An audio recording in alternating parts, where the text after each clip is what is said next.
Hi.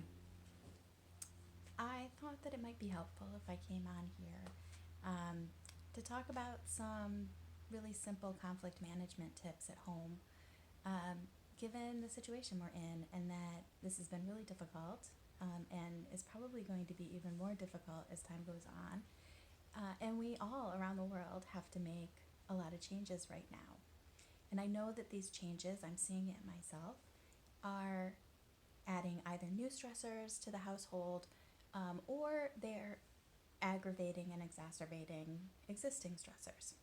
Um, Before I get into the tips, though, I do want to say that if you are in a situation where you feel that you're in danger, these tips might not be for you.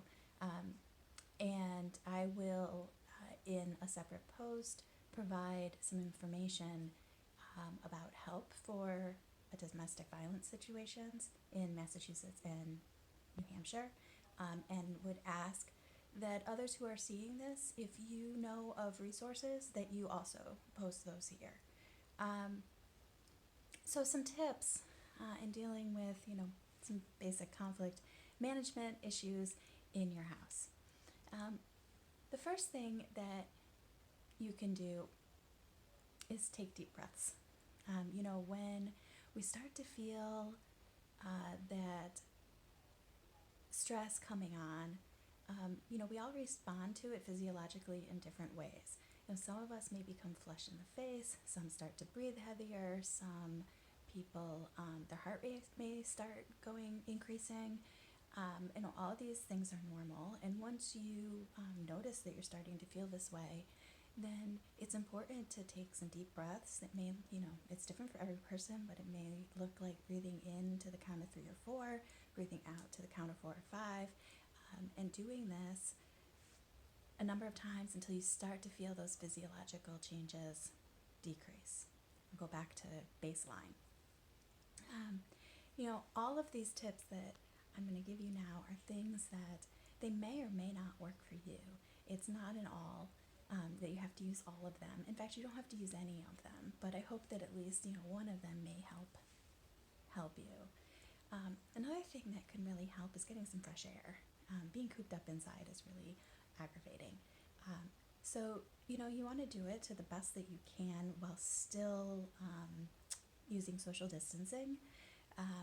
But if you can get outside on your back porch, or your back deck, or in your backyard, or maybe on your front sidewalk, or in a courtyard, and just get a few deep breaths. Look up at the sky, see the clouds, take in what you see and hear around you just for a couple minutes will help you reframe your point of view and calm down. Another thing that can be really helpful is to make space for yourself. We're all cramped up in our living situations here and kind of on top of each other.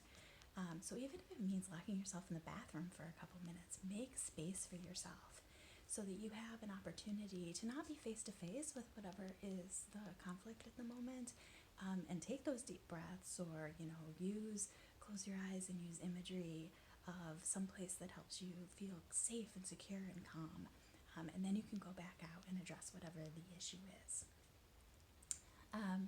Finally, you're going to have to be honest and tell people, listen, I am having a hard time right now. I need a break. It's okay to admit that you need a break. And hopefully, if you're honest with people that you need a break and they honor that, that when they tell you the same, you'll honor that, and it'll help everybody be able to address those conflicts that come up.